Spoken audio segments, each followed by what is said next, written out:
igual manera, estamos dando tiempo para que se conecten algunos otros compañeros, ¿verdad? Que de repente vienen de desconectándose de otra clase, entonces para que podamos eh, iniciar. Como les decía, es bueno que podamos ver si se logra ver para no estar haciendo muchas pausas. Para los que ya están conectados, pues recordarles que si tienen alguna duda, pues tenemos el correo, acá el mismo correo, ustedes pueden enviar un correo si hay alguna duda. Recordarles también que tenemos en este curso, existe,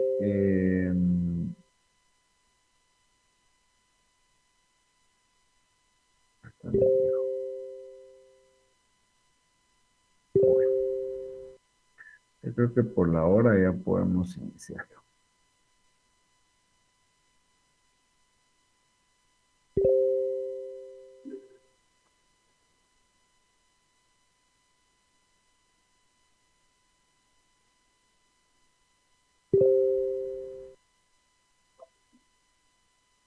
Bueno, buenos días a todos, es un gusto poderlos saludar, darles la cordial bienvenida al curso de edafología. Estamos en la semana 3 y el día de hoy vamos a tener el tema de mineralogía de suelos. Acá le coloco primera parte porque está distribuida en dos partes que serán esta semana y la siguiente. Y el día de hoy vamos a ver rocas y minerales, clasificación de las rocas, meteorización y tipos de meteorización, ¿verdad? Para entrar un poquito más con respecto a lo que queremos decir de la formación de los suelos. Entonces, además de ello, quiero pausar esto y recordarles, ¿verdad?, que este curso de edafología tiene, tiene laboratorio presencial, ¿verdad? Así que ustedes se tienen que abocar a su laboratorio más cercano. Si ustedes tienen consultas sobre el horario o calendario en el que les toca participar, es urural.edu.gt, ahí pueden encontrar el calendario, encuentran en la pestaña calendarios y después en la pestaña laboratorios intensivos, ahí en la página. Pueden comunicarse también al 4489-6121 o escribir al correo laboratoriosintensivos@urural.edu.gt. Y de no ser así, también se pueden abocar a la sede de su localidad. Es importante, ¿verdad?, que tomen en cuenta esto. Siempre es bueno ese aprendizaje que hay con respecto a la parte de laboratorio, porque es como la parte práctica de lo que nosotros estamos viendo acá en clase, ¿verdad? Entonces es recomendable. Así que, pues me imagino que como no han habido comentarios, pues se logra observar bien y me logran escuchar. Esa era una pausa del día. Entonces vamos allá a entrar en materia del curso. Pues les decía de que vamos a ver la parte primera. Entonces, como es la parte primera, vamos a entrar a clasificar las rocas, minerales y los tipos de meteorización. Este es nuestro objetivo de hoy, así que tomarlo muy, muy en cuenta, ¿verdad? Siempre que iniciamos la clase para que al final de la clase, pues ustedes pues puedan saber si logramos el objetivo de clase del día de hoy, tomarlo ahí muy, muy en cuenta. Les decía que como estamos en la primera parte, vamos a empezar hablando de qué es mineralogía de suelos. La mineralogía de suelos dice que es la ciencia que estudia los minerales, su comportamiento y su interacción con otros elementos naturales, donde se ubican en el planeta Tierra, tanto en la superficie como en la parte subterránea, y forma parte de la geología. Bueno, vamos a intentar sintetizar esta definición. Dice ciencia que estudia los minerales. Bueno, entonces quiere decir que la mineralogía se va a encargar del estudio y el tratado de los minerales. Significa que vamos a hablar de su origen, vamos a hablar de su comportamiento, vamos a hablar de la forma en que se distribuyen en el planeta, ¿verdad? Cómo se distribuyen, cómo los podemos encontrar, etc. Otra parte importante es que es parte de la geología. Entonces, cuando estamos hablando de mineralogía en general, pues esto es mineralogía. Ahora, ¿qué tanto nos interesa a nosotros de la mineralogía? Es lo que vamos a ver el día de hoy, ¿verdad? ¿Qué tan específicos debemos de ser en el conocimiento de la mineralogía en función de la clase de edafología? Es decir, ¿cuánto nos interesa en función de nuestro curso? Vamos a empezar a hablar de las rocas y minerales. ¿Verdad? Considero que por ahí vamos a entrar. Les decía yo que nuestro objetivo es clasificar las rocas y minerales y como parte de la mineralogía, pues eso es lo que queremos conocer. Para entender, digamos, lo que sucede con las rocas y minerales, pues vamos a encontrar que hay algo importante dentro de la corteza terrestre que le llamamos relieve. El relieve es el conjunto de las diferentes formas que adopta la superficie terrestre. Cuando nosotros estamos hablando de las formas, digamos en un país como Guatemala, que tenemos pues áreas planas en la costa sur, en la parte norte del país, tenemos una zona volcánica, digamos, tenemos una serie de cordilleras o sierras en la parte central y en la parte noroccidental, eh, partes áridas, digamos, y poco boscosas en la parte de oriente, en tema de un poco más de planicies, etcétera. Esas son las formas que nosotros conocemos de la superficie terrestre. Ese es, por ejemplo, no es lo mismo decir subimos una montaña en Quiché, digamos, que subimos una montaña en Chiquimula, ¿verdad? O de repente por allá por Escuintla, ¿verdad? Entonces, esa diferencia del concepto que como seres humanos vamos generando en función de lo mismo, pues es bastante variante porque es lo que estamos acostumbrados a ¿cómo se llama? A, a ver. Entonces, pero eso no quiere decir que estemos equivocados, ¿verdad? Eso no quiere decir que estemos equivocados. Entonces, acá quiero yo mostrarles una figura de un río, ¿verdad? Que es un río, pero lo que es importante es esta formación. Miren, toda la formación lo hablábamos la semana pasada con respecto a que esta formación es todo lo que es cuenca hacia abajo, ¿verdad? Todo lo que va a desfogar a este río. Y pues es importante ver cómo acá hay unas zonas puramente escarpadas, acá son un poquito más onduladas, ¿verdad? Hay diferentes alturas, etcétera, ¿verdad? Eso es lo que queremos mostrar. Acá vemos también otro tipo de relieve. Si ven mucho este relieve, todas esas formaciones que tienen estos, pues yo lo consideraría como cárcavas, pero indistintamente de eso, pues lo que nos está mostrando es esa formación de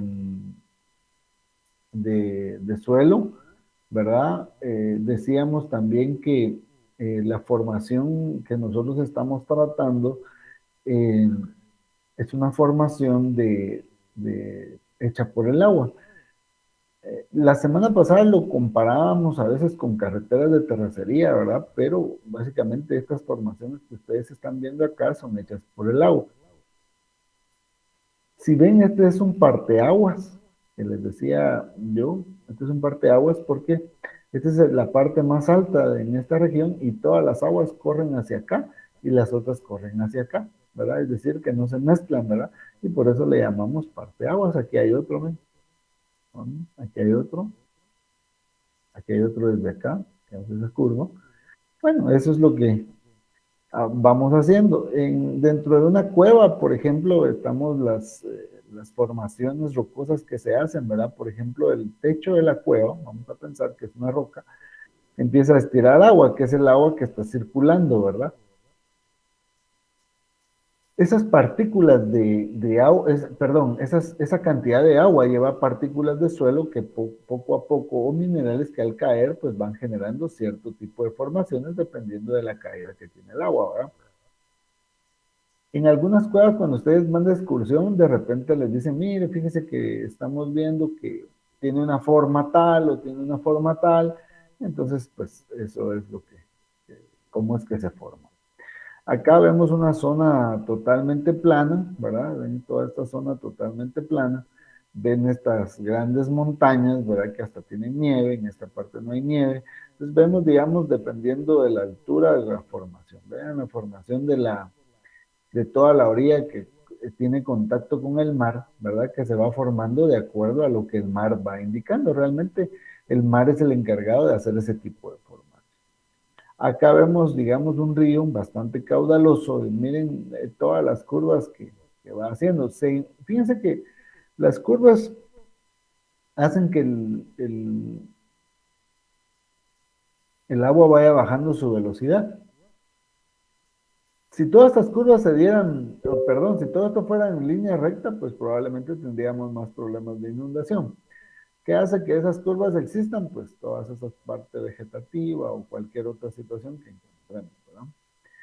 Acá también tenemos pues ya rocas bastante descubiertas, ¿verdad? Quiere decir que probablemente estuvieron llenas de tierra hasta esta altura o más, pero pues el aire aparentemente es el que se lleva las partículas de suelo, ¿verdad? Y pues ya quedaron pues rocas desnudas, al igual que estas, ¿verdad? O sea, obviamente la roca no fue creciendo, eso es algo entendible, ¿verdad? O sea, tuvo que haber algo sobre esta roca, ¿verdad? Para que se quedara en ese tipo de formación. Entonces, esa es la forma del relieve de la Tierra. Pues de repente hay mucho más ejemplos, pero esto es como lo más común que podemos ver, digamos, mostrando diferentes condiciones que podemos hallar. Solo quiero hacer una pausa en este momento para verificar que no haya algún problema y que podamos continuar. Pues según veo, no, nadie se ha manifestado, entonces vamos a continuar.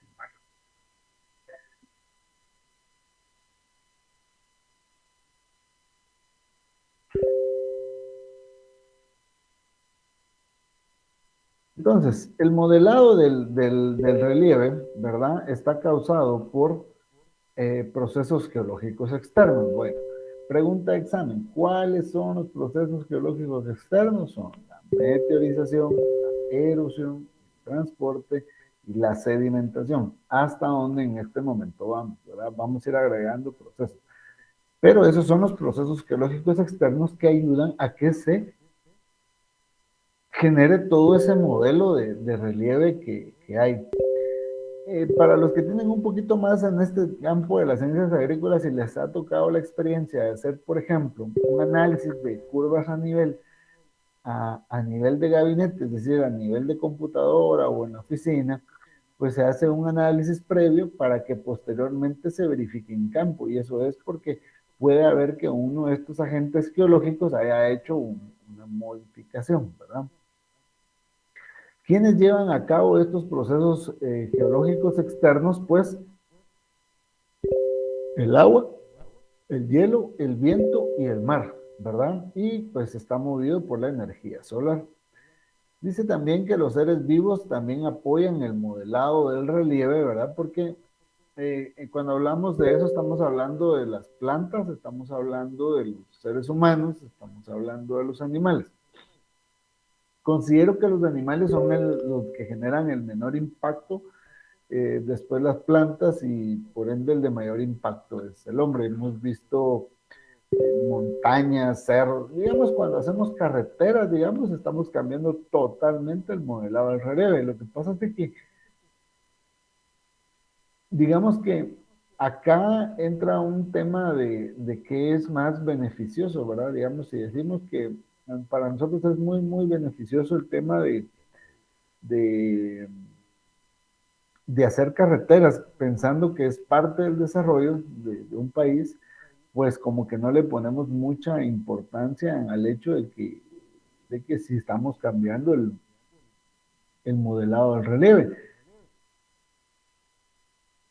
Mucha gente, por ejemplo, se preocupa cuando van en carretera y ven que se ha botado el bosque o que hay plantaciones ya hasta con ciertas estructuras, digamos que ya en la montaña, ¿verdad? Obviamente porque ya no tenemos tierras, pero tampoco nos ponemos a pensar que simplemente con el hecho de hacer una carretera estamos cambiando el modelado, del relieve, el paisaje, ¿verdad? Entonces, pero ahora estamos hablando únicamente, digamos, poniendo acá en referencia todo lo que ocurre como de manera natural, ¿verdad? Porque el ser humano lo hace intencionalmente, ¿verdad?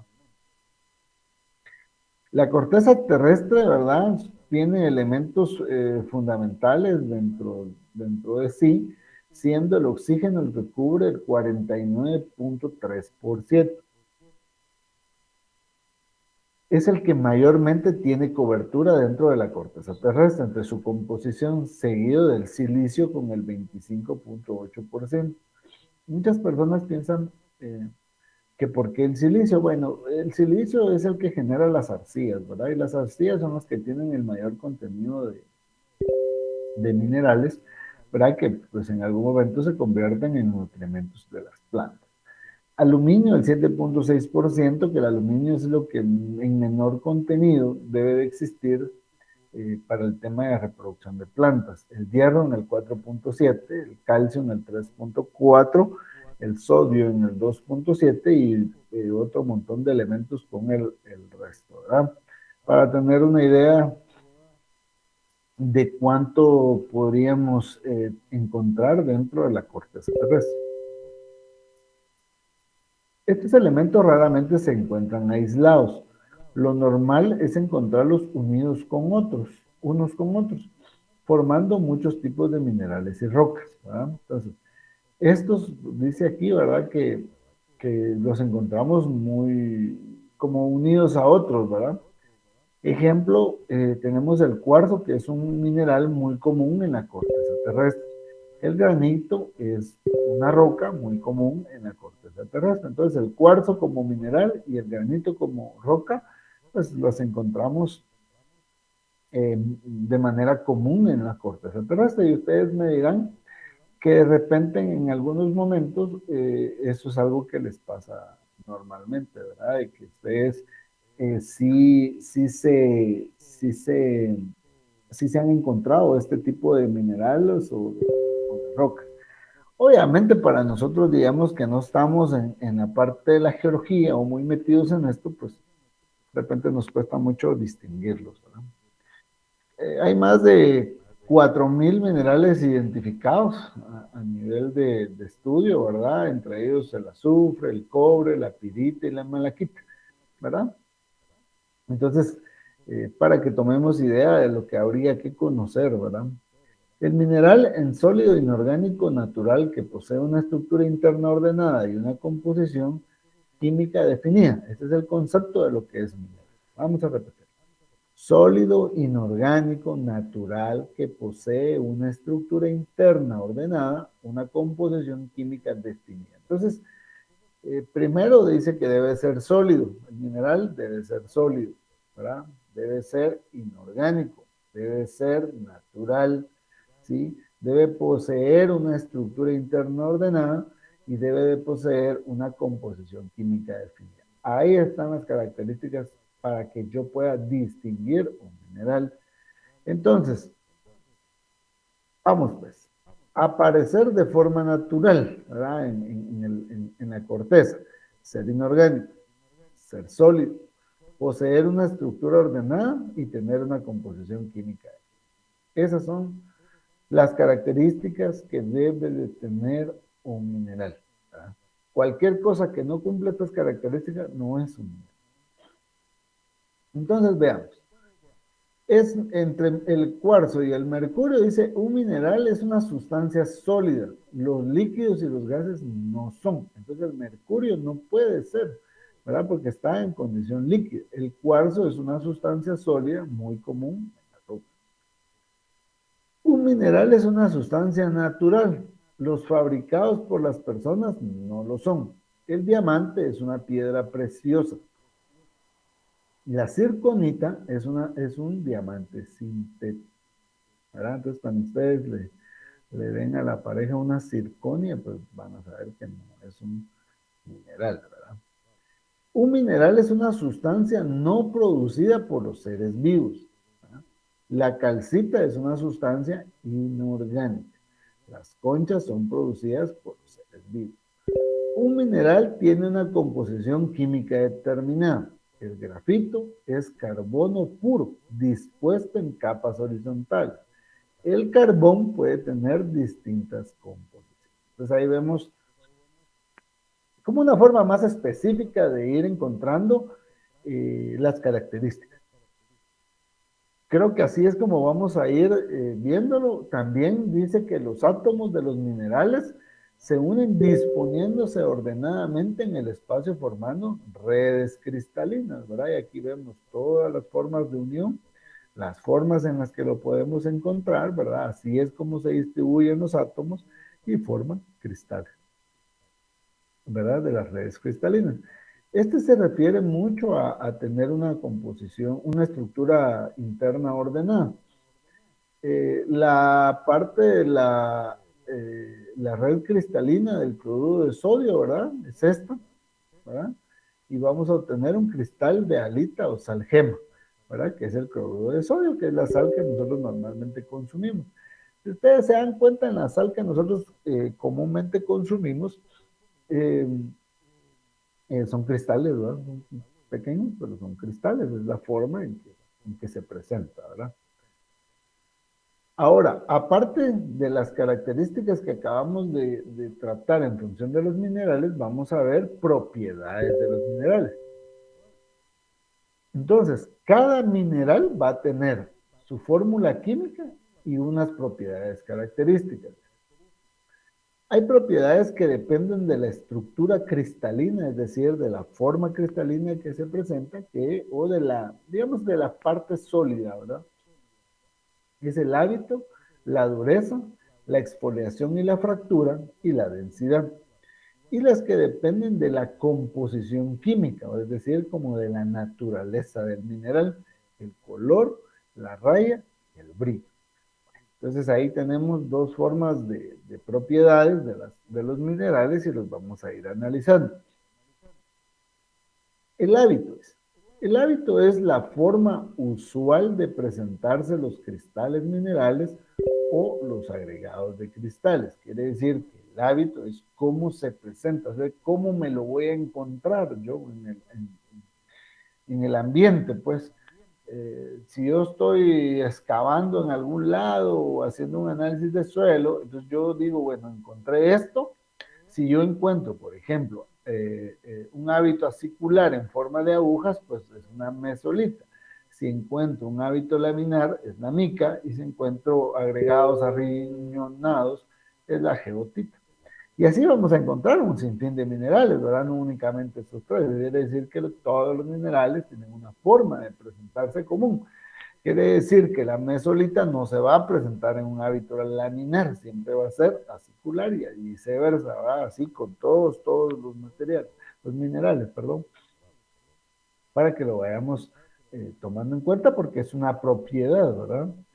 La otra propiedad es la dureza, es la resistencia que ofrece un mineral al ser rayado. O sea, yo tengo un mineral y voy a ver hasta dónde soporta y hasta dónde nos puede indicar qué nivel de dureza tiene. Bueno, para medir esa dureza se creó la escala de Mohs, que clasifica la dureza de 1 a 10.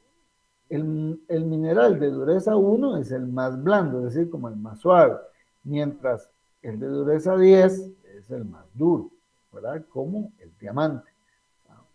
El cuarzo, por ejemplo, tiene 7, la calcita 3, etc. Acá nosotros lo que podemos indicar es en la tabla, en la escala de Mohs, la dureza de 1 a 10, el mineral, y el material que lo raya, porque dijimos que es la resistencia a ser rayado. Entonces, si nosotros tenemos un talco, dice que a este lo raya una uña. Si tenemos un yeso, también lo raya una uña, pero con mayor dificultad, ¿verdad? La calcita, una moneda o un cuchillo. La florita, un clavo de acero. La apatito, un trozo de vidrio. Y la ortosa, un cortapluma. Un cuarzo, una lima de acero. Un topacio, una tela esmeril de calidad. El corindón raya todos los anteriores y también el diamante raya todos. Entonces ahí es como vemos nosotros cómo es que se da todo el tema de la dureza. Pues acá tenemos según la escala de Mohs, ¿verdad? Tenemos el talco, el yeso, la calcita, la florita, el apatito, la ortosa, el cuarzo, el topacio, el corindón y el diamante. Algo importante, además de hablar de la dureza, es la forma de presentación. Lo que estamos llamando que es su forma de presentación es el hábito. Pero en estas formas siempre los vamos a encontrar. Las otras propiedades es la exfoliación y la fractura. La exfoliación se da que al romperse se originan nuevas caras planas. Es decir, que si yo estoy cortando un talco, pues si se forman caras planas, quiere decir que se pueden exfoliar, ¿verdad? De acuerdo a la forma en que ya tenemos. La fractura es romperse, ¿verdad? Y originan caras curvas o irregulares. Entonces, exfolia si es plano y fractura si es irregular. A la hora de romperlas. ¿Verdad? Vamos a romper el mineral, ¿verdad? Lo que tenemos en la mano, lo vamos a romper. Y como les digo, si son caras planas las que salen, es exfoliación, y si son caras irregulares, es una fractura. El brillo. El brillo es el aspecto de la superficie de un mineral cuando refleja la luz, ¿verdad? El brillo es el aspecto de la superficie de un mineral cuando refleja la luz. El brillo metálico que refleja fuertemente la luz, ¿verdad? Los minerales de brillo metálico son opacos, como la galena. El brillo no metálico, los no metálicos son de colores claros y transparentes, al menos cuando se cortan en láminas muy delgadas. Las distintas variedades son el vitrio, que tiene reflejo de vidrio, como el cuarzo, el adamantino, muy luminoso, como el diamante, y el graso, como el aceite, digamos, ejemplo, el azufre. ¿Verdad?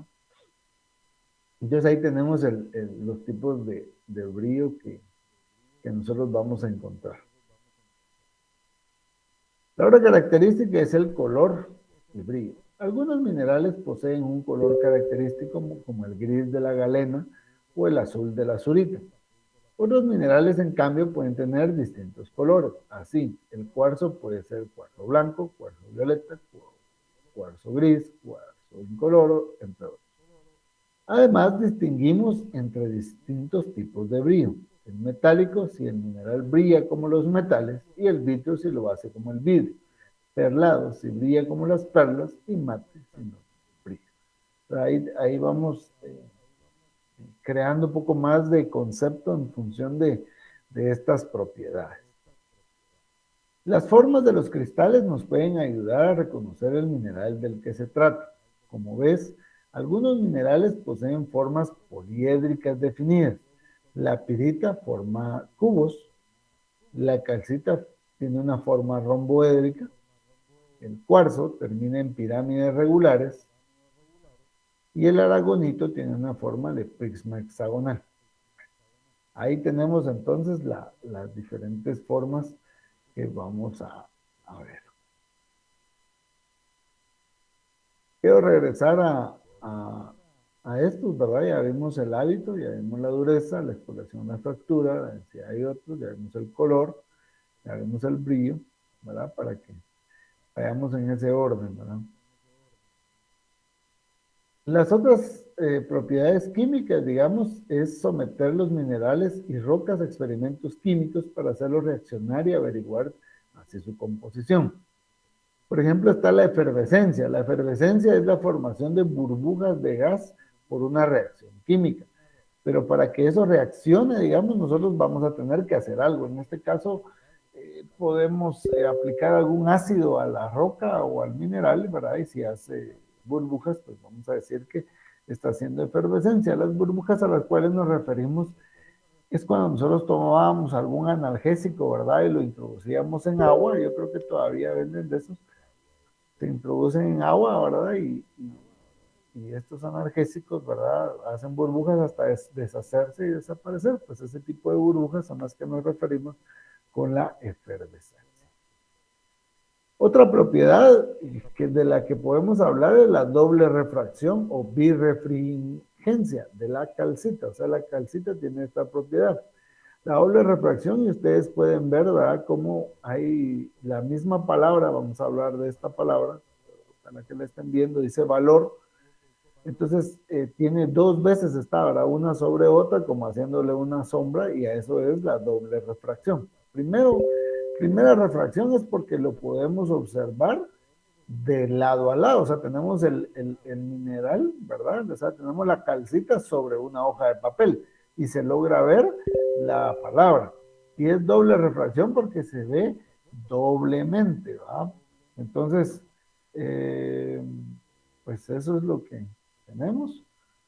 El cristal de cuarzo, ¿verdad? Son variedad pura o cristal de roca, es un mineral, tiene su fórmula química, su forma de presentación, miren, tiene una forma de pirámide al finalizar.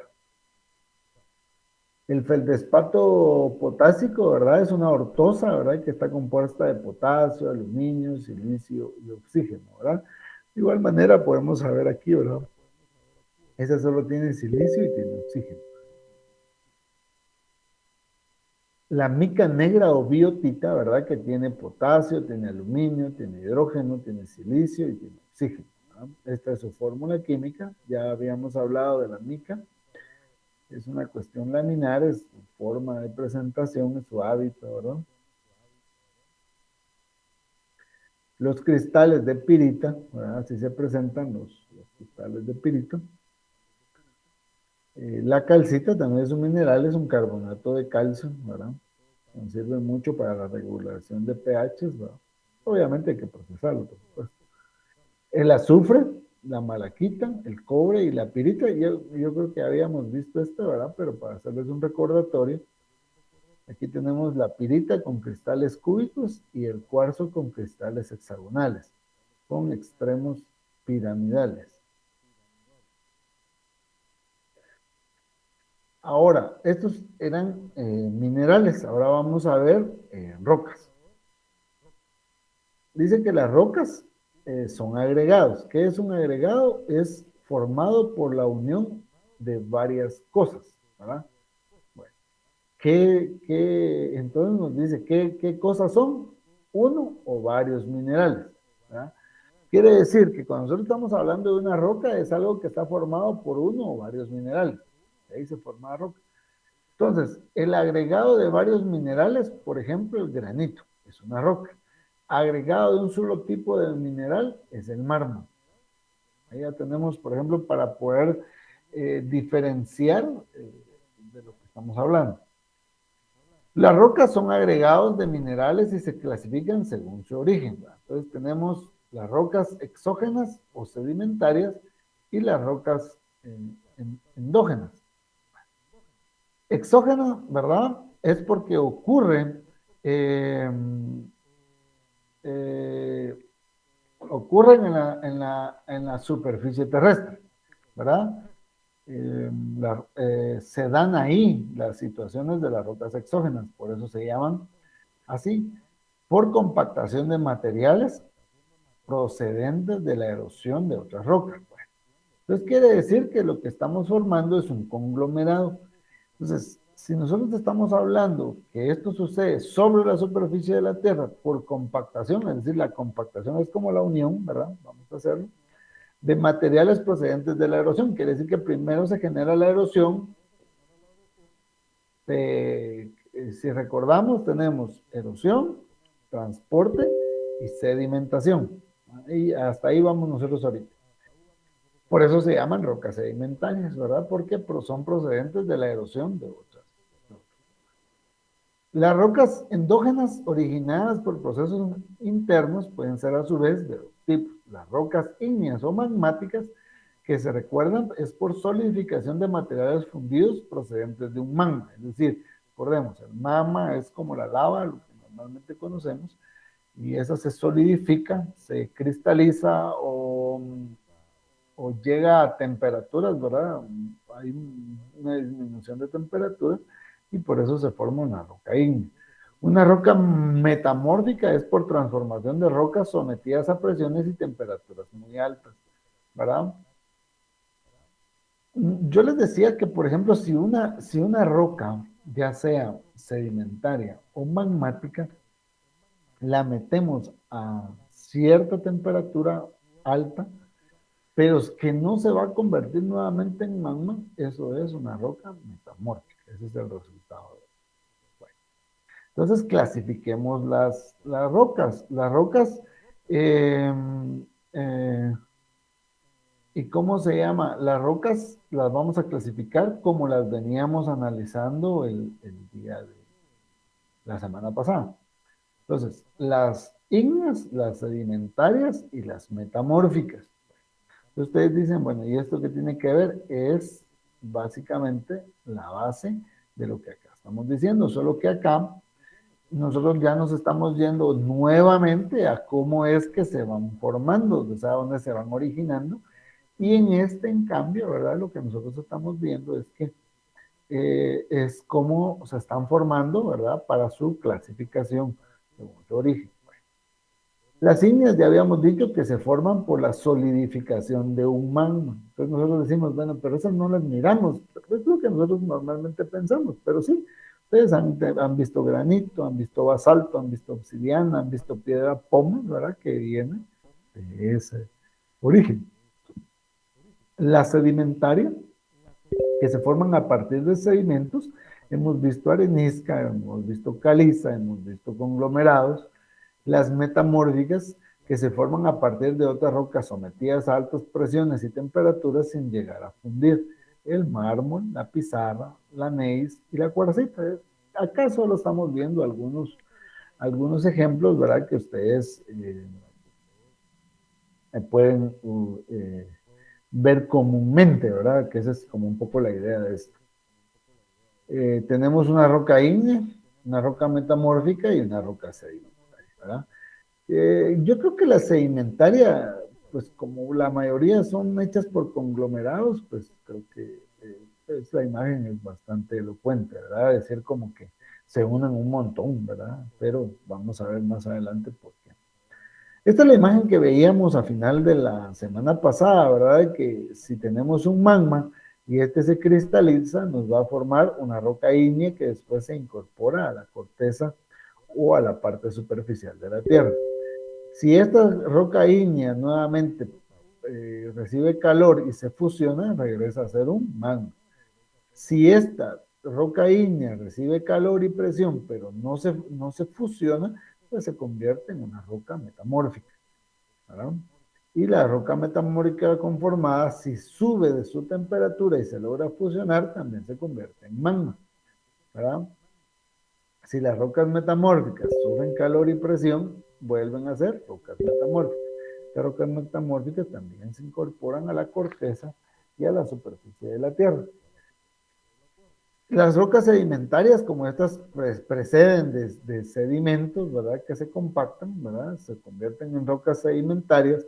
Si reciben calor y presión, se pueden convertir en rocas metamórficas. Si logran generar fusión, se convierten en magmáticas, en magma, perdón. Y si no, pues se incorporan también a la superficie. Entonces, eso era lo que estábamos analizando básicamente la semana pasada, de cómo era que se daba esto, y ahora pues para irlo profundizando más, y qué es el resultado de, porque la semana pasada solo mencionábamos los nombres, ahora ya vimos algunos ejemplos. Vamos a ver las rocas sedimentarias. Entonces ya dijimos que una roca sedimentaria procede de sedimentos. ¿Qué tiene que pasar? Primero, una meteorización, ¿verdad? ¿Cuáles son los procesos? Meteorizarse primero. ¿Qué es meteorizarse? Así es, simplemente ahorita en el día de hoy de clases, vamos a decir descomposición de roca. Ahí lo vamos a dejar, más adelante lo vamos a ampliar. Después viene la erosión, que ya lo vimos, que es el desprendimiento. Después viene el transporte, que es el traslado de las partículas de suelo. Después viene la sedimentación, que es el depósito definitivo. Y después viene la diagenesis, ¿verdad? Que es el otro proceso para convertirlo finalmente en una roca sedimentaria. Entonces, no nos vayamos a confundir porque muchas veces decimos meteoriza, erosiona, transporta y sedimenta. Cuando sedimentó, pues puede ser un nuevo lugar, nos cambia el relieve, nos llevó mejores nutrientes a la planta, pero no se convirtió en una roca. Simplemente es sedimento. Eso es algo que hay que tenerlo bastante claro, ¿verdad? Que vamos a entrar un poco a ver la sedimentación. Entonces, se da la sedimentación mecánica, dice, se produce cuando disminuye la energía del agente de transporte, provocando la caída de las partículas, ¿verdad?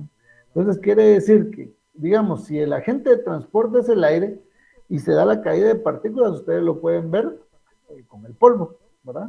El polvo son partículas que van suspendidas en el aire, ¿verdad? Y que ya si es el agua, pues ven un río, ustedes ven que el río cambió de color, se volvió como chocolate, digamos, ¿verdad? O café. Ahí un momento se volvió otra vez cristalino ese río, ¿verdad? Quiere decir que esas partículas empezaron a descender, ¿verdad? Se cayeron las partículas, se cayeron al fondo del río y el agua siguió su curso. Y la química se dice, se produce por precipitación de minerales que se forman a partir de sustancias disueltas en el agua, ¿verdad? También precipitarse es la caída de los minerales. Entonces, cuando ya eso se generó en sedimento, estamos hablando del punto este, voy a regresar. Meteorizamos, ¿verdad? Erosionamos, le desprendemos la partícula, la transportamos, la sedimentamos. Sedimentamos es que la partícula cae o puede ser un mineral o puede ser cualquier partícula y se sedimentó, se quedó en un lugar. Por eso ustedes ven en la mayoría de ríos cómo cambian las formas de los ríos. Por eso, porque el sedimento puede quedar en una orilla, pues, y se hacen a veces hasta tipo islas, también se hacen, o sea, se acorta la anchura del río por lo mismo, por el sedimento, pero eso no es roca, ¿verdad? Y después viene la diagenesis. ¿Y qué es la diagenesis? Quiere decir que ese sedimento primero va a pasar por un proceso de compactación, ¿sí? Es decir, cuando compactamos, ¿verdad? Lo estamos uniendo, ¿verdad? Lo estamos apisonando, ¿verdad? Se va uniendo la partícula, porque toda la partícula sedimental, pues podemos decir que es como un lodo, ¿verdad? Todo el sedimento es como un lodo, de ahí se compacta, ¿verdad? Después de que se compacta, se deshidrata, quiere decir que se queda sin agua, ¿verdad? Se va quitando toda el agua. Y después se da un proceso de cementación, es decir, se une y se pega y ya no se va a separar. Ahí ya estamos formando una roca. La cementación, pues todos conocen el cemento, ¿verdad? Cuando lo mezclamos con agua o arena, ¿verdad? Se queda y las casas pues, se caen, ¿verdad? Entonces, eso es lo que sucede y ahí se dio una formación de roca. Entonces, de ahí ya tenemos una roca sedimentaria, ¿verdad? Tenemos esto, básicamente, para que nos demos una pequeña idea. Entonces ahí tenemos cómo se forman las rocas sedimentarias. Aquí estamos viendo la distribución en un suelo, en un perfil de suelo, ¿verdad? Tenemos el suelo vegetal, tenemos la roca caliza, tenemos las rocas margas, tenemos las arcillas, las areniscas, los conglomerados, etcétera. Va a depender. La ubicación realmente va a depender de los movimientos de tierra y etcétera. Las sedimentarias también se clasifican, ¿verdad? Hay sedimentarias detríticas y sedimentarias no detríticas. Las detríticas se forman por la diagenesis de fragmentos que fueron transportados en estado sólido. ¿Ah? Por ejemplo, la arena es un sedimento y se va a formar una arenisca, ¿verdad? Vamos a explicar. La parte que teníamos en la parte de arriba, cuando se meteorizó la roca, ¿verdad? Quedaron arenas, ¿verdad? Y eso fue transportando todas las arenas que fue encontrando, ¿verdad? Y llegó y se convirtió en sedimento y era un sedimento de arena. Como eso pasó por el proceso de diagenesis, se convirtió en una roca. A esa roca le vamos a llamar arenisca. Y están las rocas sedimentarias no detríticas que se forman a partir de sustancias que estuvieron disueltas, no transportadas en estado sólido, o bien en algunos casos por la acumulación de restos de seres vivos. Entonces, lo que aquí pasó es de que no transportamos una arena, ¿verdad? Sino transportamos algún tipo de material que iba disuelto en el agua, ¿verdad? Y se lo fue transportando, llegó y se sedimentó y se convirtió en sólido a través del área. Las rocas detríticas, fragmentos que fueron transportados en estado sólido, podemos hablar de la pudinga, que son redondeados de una forma redondeada, en sedimentos son cantos y bloques, y son de tamaño mayor a 2 milímetros, ¿verdad? Y formaron un conglomerado, igual que la brecha, solo que la brecha son angulosos, cantos y bloques, mayor a 2 milímetros, ¿verdad? Algunos de estos, como son granos grandes. Los granos pequeños, ¿verdad? O muy pequeños, vamos a encontrar la arena, el limo y la arcilla, que es la forma en que se sedimenta, ¿verdad? Y se convierte en areniscas o en lutitas, ¿verdad? Este limo y arcilla, solo para darles un ejemplo, en algunos lugares lo encontramos en las orillas de los ríos. Cuando el río desciende su caudal, vemos este tipo de roca como la lutita, ¿verdad? Esa no la vayan a confundir con la roca eh, redondeada, ¿verdad? Que normalmente le llamamos piedra de río, ¿verdad? Pero la lutita también aparece en algunos lugares, solo para darles como un ejemplo. Las no detríticas, ¿verdad? Que son estados líquidos, ¿verdad? Es una mezcla lo que va. Vamos a encontrar las carbonatadas, como las calizas, las dolomías, que están formadas por calcio y magnesio, las evaporitas, como la sal gema y el yeso, las organógenas, por carbón y petróleo. Entonces, así es como se han ido formando las rocas sedimentarias. Las rocas magmáticas, ya decíamos, ¿verdad? Se forman las rocas ígneas o magmáticas bajo la tierra, ¿verdad? A temperatura muy alta, que está el estado líquido. Ese es el magma, ¿verdad? El magma está bajo tierra y es una temperatura muy alta en estado líquido.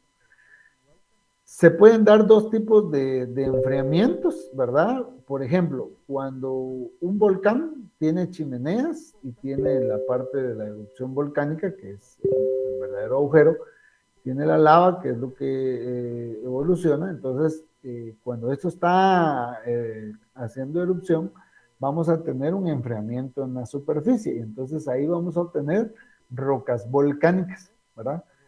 Es decir, después de la erupción del magma, todo lo que queda se enfría, van a ser rocas volcánicas siempre en estado sólido, ¿verdad?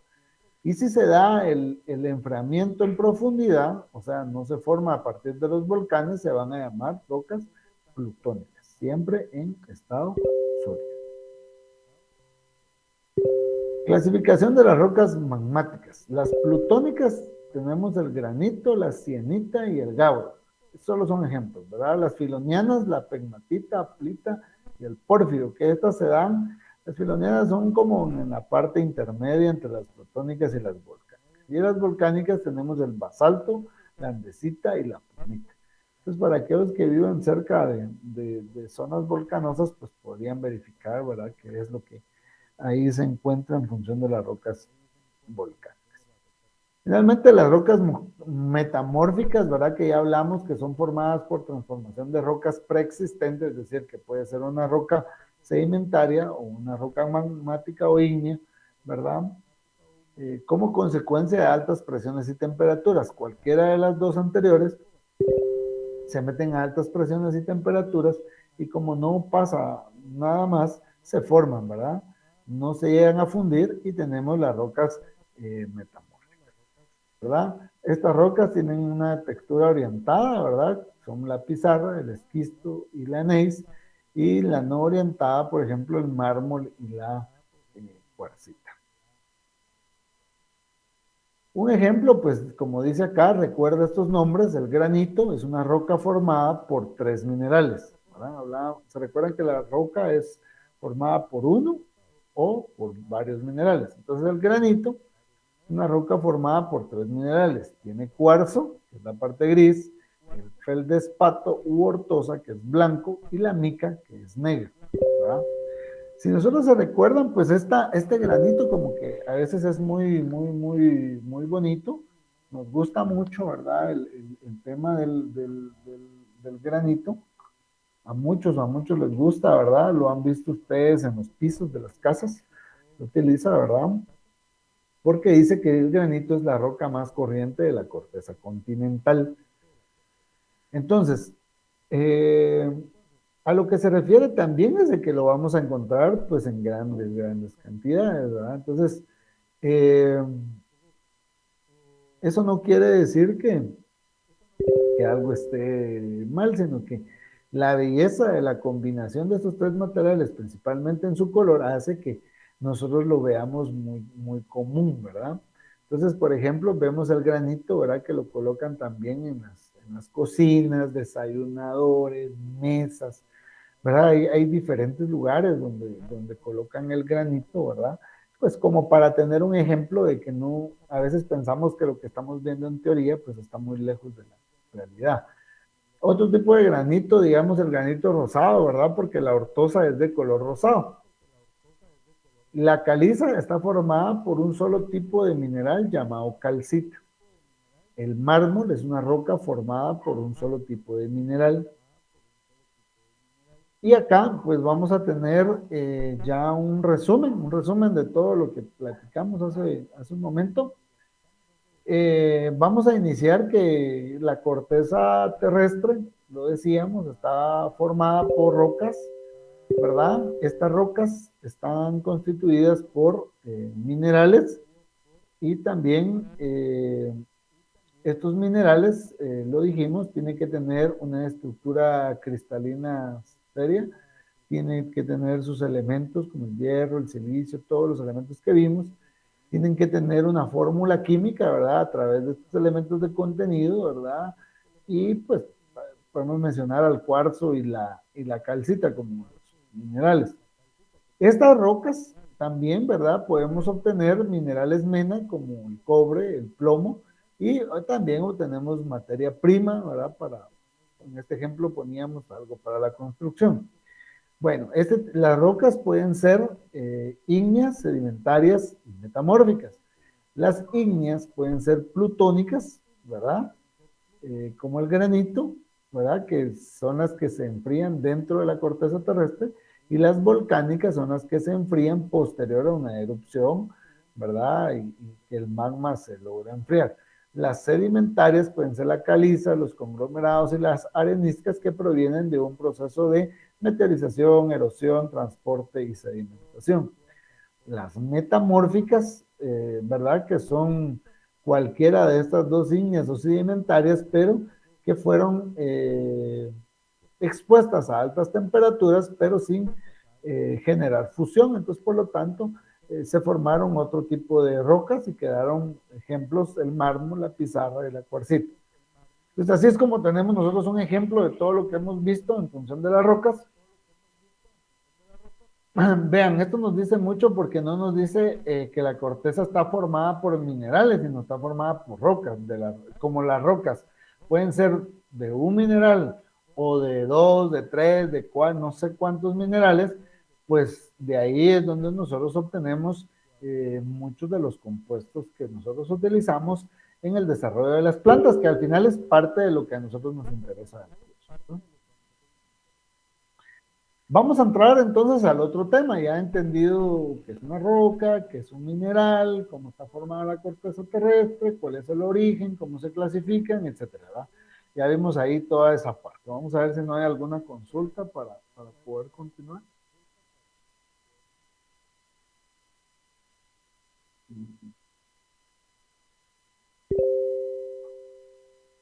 Dice, ¿con qué rayan el diamante o con qué cortan el diamante? Digamos, el diamante, decíamos nosotros que es el de mayor dureza. Fíjense que el diamante ya lo cortan con láser, ya no, o sea, no existe algo que lo pueda rayar. Lo rayan y lo destruyen muy poco porque la ubicación de los diamantes, digamos, primero vamos a entender por qué sus precios son muy altos. Bueno, el precio es muy alto porque es difícil de encontrar, ¿sí? Y muchas veces los diamantes que nosotros vemos ya tienen esa forma y si no, lo hacen con unos láser, ¿verdad? Para poderlos eh, cortar, ¿verdad? Hay máquinas cortadoras especiales de metal para poder cortar el diamante y buscarle las formas deseadas. Esto a raíz de que la raya no significa que no pueda destruir el diamante. Lo que sucede es que es más difícil de destruirlo. Eso es algo que hay que... Porque el rayado solo es lo que va como dice su nombre, se va a poder rayar, ¿va? Así como el talco, ¿verdad? Pues le pasamos la uña y ya está listo. El diamante no. Entonces, pero ya hay materiales como láser y metales que sí lo logran rayar. Para continuar, hablábamos entonces que la última parte que íbamos a ver era todo el proceso de meteorización. Hemos hablado mucho de la meteorización y la meteorización y la meteorización. Lo dijimos anteriormente solo como una definición muy simple del término de la destrucción de la roca, ¿verdad? Entonces ahora vamos a ver dos conceptos. Es el conjunto de modificaciones que experimentan las rocas, debidas sobre todo por la acción de los gases que contiene el aire atmosférico y las variaciones de la temperatura. Entonces aquí lo estamos hablando desde una manera totalmente natural, ¿verdad? O sea, hay gases en la atmósfera que contienen algo que daña la roca y la modifica en su forma. Y también que la temperatura hace, cuando hablamos de variación de temperatura, podemos hablar de temperaturas muy altas y muy bajas. Otro concepto es la desintegración y descomposición de una roca en la superficie terrestre o próxima a ella como consecuencia de su exposición a los agentes atmosféricos, con la participación de agentes biológicos. Bueno, entonces desintegramos la roca y la descomponemos, ¿verdad? ¿Por qué? Por los agentes atmosféricos. Hablábamos de la temperatura, los gases, el agua, etc. Y la participación de agentes biológicos, ¿verdad? Puede ser también el hombre, animales, plantas, etc. Ahí se produce la meteorización. Entonces, para que ustedes estén, pues, más claros en que es, pues, ampliar un poquito el concepto, ¿verdad? Hay tipos de meteorización, vamos a ver, está la meteorización mecánica o física, la meteorización química, que puede ser por oxidación, disolución o carbonatación, la meteorización biológica, que es causada por los seres vivos, y puede ser mecánica o química. Es decir, que la causada por los seres vivos, plantas, animales y el ser humano, puede generarse una acción mecánica o una acción química, ¿verdad? Pero como está clasificada su agente de acuerdo a su agente causal, entonces pues obviamente va a seguir siendo biológica.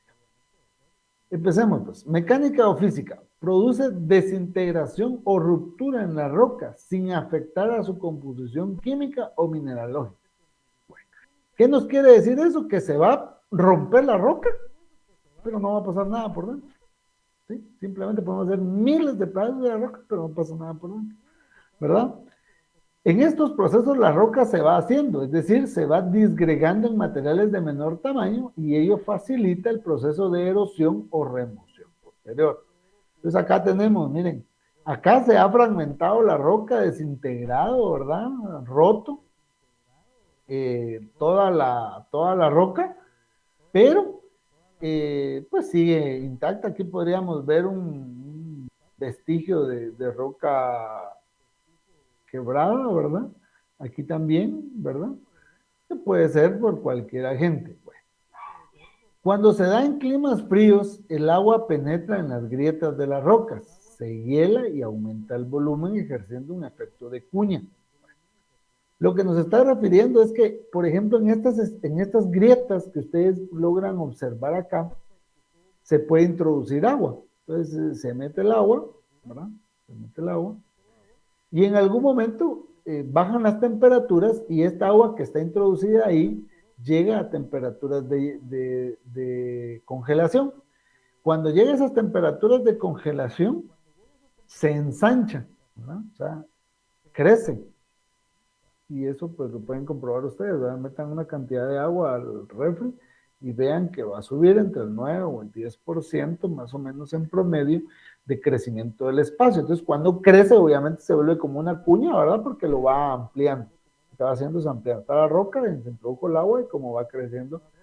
Entonces, de repente, hasta donde aguanta la roca, pues se va a generar una ruptura en algún momento. En climas desérticos hay grandes oscilaciones térmicas. Las rocas se dilatan y contraen terminando por romperse. Bueno, en las zonas desérticas o de mucho calor, ¿verdad? Que también puede suceder en cualquier lugar, digamos, en oriente del país, la roca se dilata, ¿verdad? O sea, se va haciendo más grande, ¿verdad? Por el exceso de calor. Entonces, en algún momento, ¿verdad? Que digamos que está la roca, se dilata y después se contrae con el frío, se vuelve a dilatar con el calor, se contrae con el frío y en algún momento pues se llega a generar la ruptura. Entonces acá tenemos una gráfica de lo que estamos hablando, que es la meteorización por helada, que es la temperatura mayor, de cómo se mete el agua en la roca, ¿verdad? En todas las grietas que ya tienen, se convierte en hielo, más o menos el 10% del espacio y obviamente pues genera la ruptura de la que les hablaba. Y en temperaturas altas, pues les decía, se dilata y se contrae, ¿verdad? Dependiendo de cómo está la condición, pues y ahí es que se genera la ruptura. También se le conoce como gelifracción o crioclastia, ¿verdad? Cuando se da esta acumulación de agua, se congela y fractura la roca, ¿verdad? O sea, a esta acción mecánica, ¿verdad? Vamos a regresar, es una acción mecánica, es un tipo de meteorización. Como meteorización, genera esa parte y después se le da un nombre, que es la gelifracción o crioclastia, ¿verdad? Que es la rotura de las rocas aflorantes a causa de la presión que ejercen sobre ellas los cristales de hielo. El agua al congelarse aumenta su volumen en un 9% si se encuentra en el interior de las rocas, ejerce una gran presión sobre las paredes internas que acaba, tras la repetición, por fragmentarlas. Este tipo de meteorización es importante en climas húmedos y con repetidas alternantes hielo-deshielo como los montañosos. Entonces eso es lo que nosotros vemos. Aquí vemos una imagen, ¿verdad? De una roca ya fragmentada, ¿verdad? Que se ve que estaba totalmente compacta, ¿verdad? Pero que de acuerdo a estas características de meteorización se dio la crioclastia. Acción de la termoclastia en terreno árido dice que en las fisuras de las rocas aflorantes, como consecuencia de la diferencia de temperatura entre interior y superficie, la diferencia térmica día-noche es la causa. Durante el día, al calentarse la roca se dilata, sin embargo, por la noche, al enfriarse, se contrae. Al cabo de un tiempo, acaba rompiéndose. Este tipo de meteorización es importante en climas extremados con gran oscilación térmica entre el día y la noche, como el desierto. Entonces aquí tenemos, esta es la crioclastia, digamos cuando el agua se convierte en hielo, y cuando se dilata y se contrae se llama termoclastia, ¿verdad? Entonces para que tengamos ahí el concepto, siempre es meteorización mecánica o física. Entonces, nosotros colocamos tipo de meteorización mecánica, donde se da por la diferencia térmica día-noche como la causa, es la termoclastia. La corración. Bueno, la corración es el desgaste de las rocas causado por el impacto de los granitos de arena arrastrados por el viento. Fíjense pues, hay muchos granitos de arena que van teniendo este impacto en esta parte de acá. Vean. ¿Sí? Pero también lo tienen en esta parte, producido por el agua. Es intensa en las zonas ventosas donde abunda la arena y escasea la vegetación. Sus efectos dependen de la naturaleza de las rocas bombardeadas por las partículas abrasivas. Una roca muy dura y compacta será pulida, otra blanda y poco homogénea cobrará una superficie alveolar. Muchas veces la erosión afecta en mayor grado la base de la roca aislada y está acabada por presentar el aspecto de un hongo en equilibrio sobre una especie precario estrecho, que es todo esto que ustedes ven sobre la superficie de la roca, ¿verdad? Y así se va formando. No debe confundirse corrosión, que es un fenómeno puramente mecánico, con la corrosión, que se designa un proceso de ataque químico de los minerales, ¿verdad? Entonces esto es lo que nosotros vemos. La hidratación, dice. La hidratación afecta a las rocas por minerales cuyos compuestos reaccionan con el agua fijando sus moléculas. Afecta a las rocas con un metamorfismo débil, esquistos, pizarras, compuestos por silicatos alumínicos que al hidratarse se transforman en arcillas, más sensibles a los agentes erosivos. También afecta a algunas evaporitas como la anhidrita que se transforma en yeso. La hidratación es más eficaz cuanto mayor es la humedad y la temperatura y la existencia de una cobertura vegetal. Acción mecánica de las raíces de los árboles. Entonces aquí esto creo que lo han visto todos, ¿verdad? Es como los árboles, miren, acá está levantándose esa enorme roca, las está destruyendo, ¿verdad? Las quiebra, las levanta de su lugar, ¿verdad? Y es una acción que por mecánica realizan las raíces de los árboles. Vamos a entrar a ver la meteorización química, dice, que es un proceso que consiste en la descomposición o rotura de las rocas por medio de la reacción química. La descomposición se debe a la eliminación de los agentes que cementan la roca. Bueno, hablábamos que se compactan, se deshidratan y se cementan. Cuando llega la acción química, esa cementación se anula, digamos. Entonces se da que se quiebre una roca, principalmente cada roca sedimentaria, ¿verdad? Es posible que en el proceso y debido a las reacciones químicas se formen materiales nuevos. El calibre de los materiales siempre muy reducido, arcillas margas, limos, arenas. Su acción es muy notable en la formación del relieve de las rocas masivas, cárticas, rocas metamórficas y volcánicas. El oxígeno, el dióxido de carbono y el vapor de agua presentes en el aire y en el agua alteran las rocas al producir en ellas cambios químicos. En la elevada temperatura y alta humedad favorecen este proceso. Entonces aquí ven ustedes una imagen, ¿verdad? De los colores, digamos, de acuerdo a la reacción química que están teniendo. Entonces se da la hidroclastia, ¿verdad?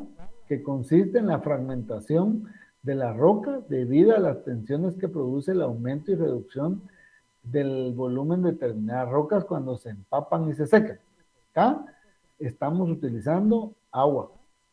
Recuerdan que en la anterior, en la parte química, estábamos utilizando únicamente el calor de la temperatura, ¿verdad? Se dilataban y se contraían.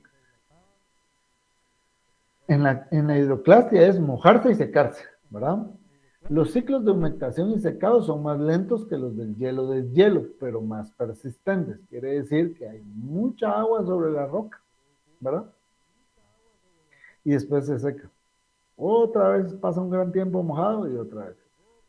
La presión ejercida por la arcilla húmeda persiste mientras esté húmeda. Durante la fase seca, la arcilla se cuartea presentando debilidades que pueden aprovechar otros agentes erosivos. En función del tamaño de los fragmentos podemos distinguir la macrohidroclastia en regiones que alteran arcillas masivas y calizas o areniscas y que presentan cuarteamientos muy grandes, y la microhidroclastia que en regiones de rocas cristalinas. También tenemos la hidrólisis, que es una reacción química entre agua y otras sustancias como sales. Al ser disueltas en agua, sus iones constituyentes se combinan con los iones hidronio u oxonio, o bien con los iones hidroxilo o ambos. Dichos iones proceden de la disociación u autoprotólisis del agua. Esto produce un desplazamiento del equilibrio de la disociación del agua y como consecuencia se modifica el valor del pH. Las sales de los ácidos débiles o bases débiles se hidrolizan por acción del agua, dependiendo del grado de la reacción, de la debilidad del ácido o la base. Es decir, cuanto más débil sea el ácido o la base, mayor es la hidrólisis. Y aquí tenemos la oxidación. El oxígeno reacciona con algunos minerales, especialmente los compuestos de hierro. Yo creo que el óxido todos lo conocemos, ¿verdad? Esto, fíjense que lo pueden ver ustedes en la parte de arriba de los vehículos cuando pasan mucho tiempo expuestos al sol y al agua, lo que va generando es este tipo de oxidación. Las reacciones de transferencia de electrones entre un oxidante y otro reactor. Entonces, esta parte del óxido va llegando a la roca, digamos, y va generando cierto deterioro. Nosotros cuando vamos a hablar, si ustedes logran ver esta imagen, tiene ya ciertas fisuras, digamos, y toda esta parte superficial pues se va a desprender, ya sea por el agua, como otro agente, y se la va a llevar, ¿verdad? Entonces ahí ya no va a quedar absolutamente nada, ¿verdad? O sea, ahí ya no nos va a quedar nada de la parte de la superficie, y como ese es un agente meteorizador. Si se dan cuenta, pues aquí hay otro que es la disolución, ¿verdad? El agua disuelve algunos compuestos solubles en ella, es decir, las sales, y las va dejando en la superficie de la tierra o en la parte de las orillas, dependiendo de dónde se encuentran. Yo quiero comentarles que si se dan cuenta los aspectos meteorizadores o todos los agentes meteorizadores que son importantes para la formación de un suelo, pues se mezclan en algún momento, ¿verdad? La acción química, la acción biológica, la acción mecánica o física, ¿verdad? Tienen una como interdependencia para esta generación, ¿verdad? Hablábamos también de la disolución carbonatación, que es el agua de las precipitaciones, puede llevar dióxido de carbono disuelto que actúa sobre las calizas disolviendo, ¿verdad? Disuelve toda la parte de la caliza y aquí ven ustedes en esta imagen que sucede mucho en las cuevas. La mayor lugar de roca caliza es donde se forman este tipo de cuevas. Finalmente tenemos la meteorización biológica, ¿verdad? Ahí dice que algunos seres vivos contribuyen a transformar las rocas, ¿verdad? ¿Qué seres vivos? Pues las raíces de las plantas se introducen entre las grietas, actuando de cuñas, ¿verdad? Lo mismo que vimos en la otra imagen, ¿verdad? Cómo la levanta. Al mismo tiempo segregan sustancias que alteran químicamente las rocas, ¿verdad? Que provienen de la planta. Como puede verse en la imagen, la decoloración de la pared por la acción de los ácidos carbónicos y otros tipos nos muestra claramente este proceso. También algunos animales como las lombrices de tierra, las hormigas, los topos, etcétera, favorecen la alteración in situ de las rocas en la superficie. A este tipo de alteración, a veces química, que realizan los seres vivos, la llamamos meteorización externa.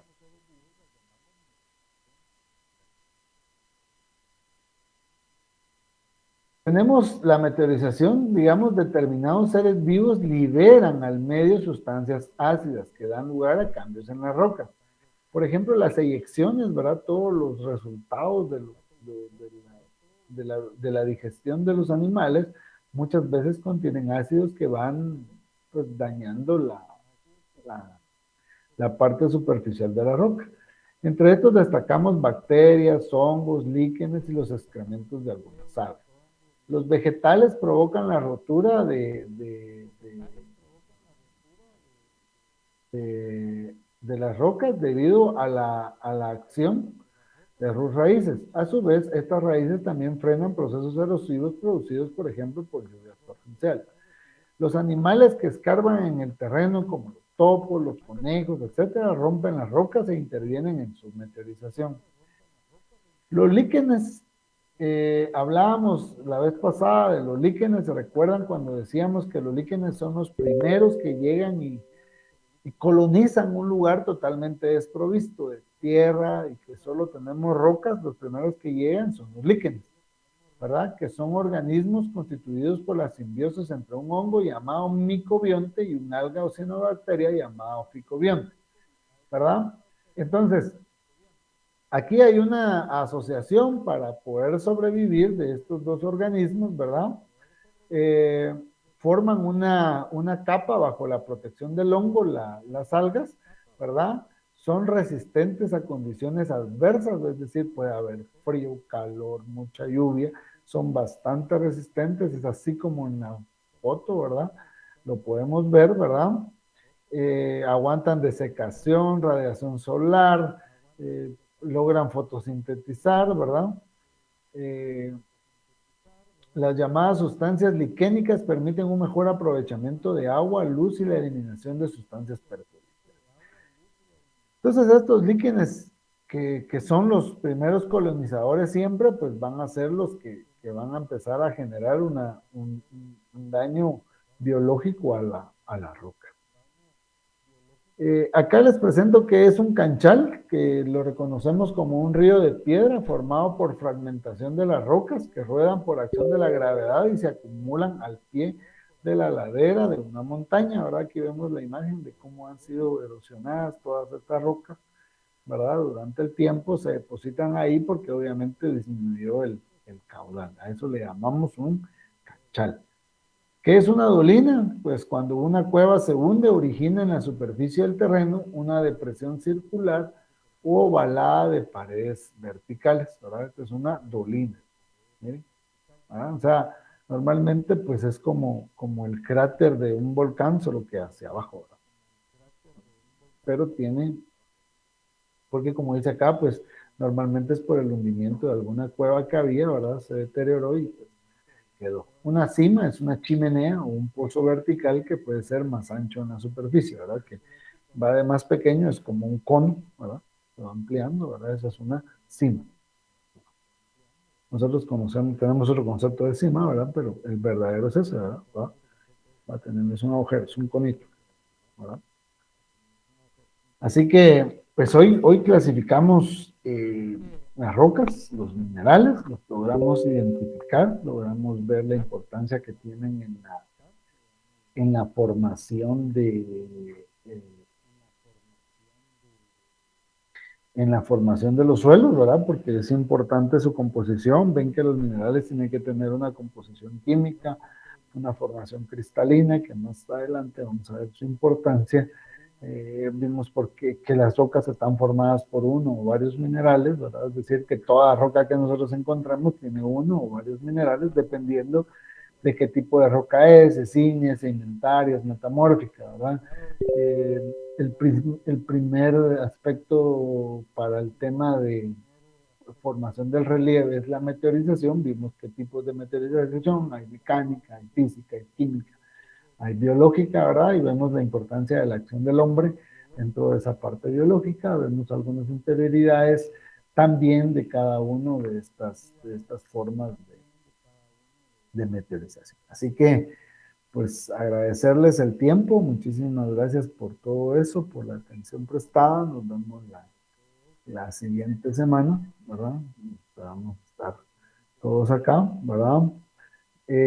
Acá preguntan si en las semanas anteriores ha dejado preguntas.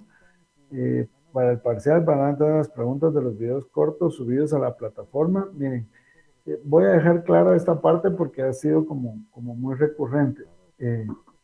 No colocamos preguntas al final de cada clase porque para eso son clases en vivo, como dice acá, en directo. Entonces, asumimos que ustedes están acá recibiendo. Hay 71 conectados al día de hoy. Entonces, quiere decir que todos están poniendo atención. Para eso está el correo, para generar las dudas correspondientes. Esta clase queda grabada hasta el momento que yo me despida, queda grabada la clase y en esa clase la pueden ustedes a través de la plataforma de la universidad volver a verla, ¿no? Y la pueden ver cuantas veces ustedes desean. Creo que la pueden descargar también. Entonces, para que les quede bastante clara esa parte, los videos cortos y lo visto en clase, pues se toman se toman de los dos diferentes para poder sacar las preguntas de los exámenes parciales y finales. Así que no solo vayan a tomar preguntas de allá, ni solo la información que ven acá. Tomen las dos informaciones que son bastante útiles para sus evaluaciones. Así que, si no hay otra consulta, según lo que veo, pues ahí estaríamos. Muchísimas gracias y nos seguimos viendo. Un saludo a todos y feliz tarde.